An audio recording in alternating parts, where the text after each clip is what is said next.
برادرهای ما یا خود ما برای پاچه‌های بروک ما مطابق سنت شدن.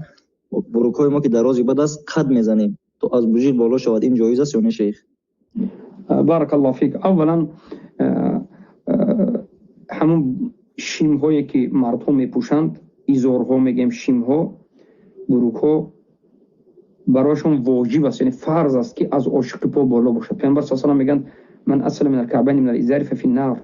هر کسی که از عاشق پایش ایزارش پایان باشد بپوشد در آتش جهنم است. یعنی پایش به آتش جهنم میدرد، میسوزد و داخل جهنم میشد به خاطر اینکه ایزارش، بروکش، شیمش از عاشق پایان شد. اعوذ بالله. بعضی میگن که کبرکتی نباشد، خاکسار باشد باکنه. این همیش تعویلات باطل است. پیامبر صلی الله علیه و آله گفتن هر کسی نباشد. برای همین درست نیست. از همین جهت لباس این مرد ایزارش از عاشق پای بالا باید باشد، کمی بالا باشد. حتی پیامبر صلی الله علیه و آله در حدیث دیگر گفتن ازرة المسلم الى نصف الساق ولا خرج ولا الجناح بینه و بین الكعبین. ایزار مسلمان در نصف ساق گفتن، بهترش در نصف ساق باشد، از این بالا هم نفروش، اما کمتر با پایین تر بفرد با کنه گفتن تو کعبه. بالاخره همین چگونه باید انسان داشته باشد؟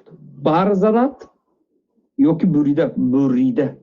انسان لباس شرخی کوتاه همیشه باشد، بریده باشد، اما کمی میشه ماده کنه درست کنه و بعد از این بر زدن درست نیست. پیامبر صلی الله علیه و آله گفتن امرت ان اعبد الله ان اسجد الله بسبعه اعظم و ان لا احلف الشعر و الثوب.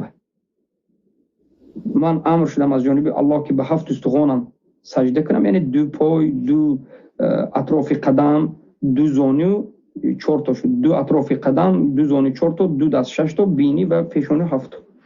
انا همینجا که سجده کنم و موی خودم رو در وقت نماز خواندن نبندم. بستن به یک تنابه، بعضی هم موی های خود جمع کرده مردها نماز میخوانند، این مخالف به سنت است. و این چنین در درون نماز بر زدن یگان لباسی، خب از آستین دست باشد، آستین دستت برزنی و جمع کرده خونی، یا لباست جمع کرده خونی، یا که گریبان جمع کرده این خیلی قط کرده خونی، یا که شیمم قط کرده خونی. درست نیست. بارک الله فیک.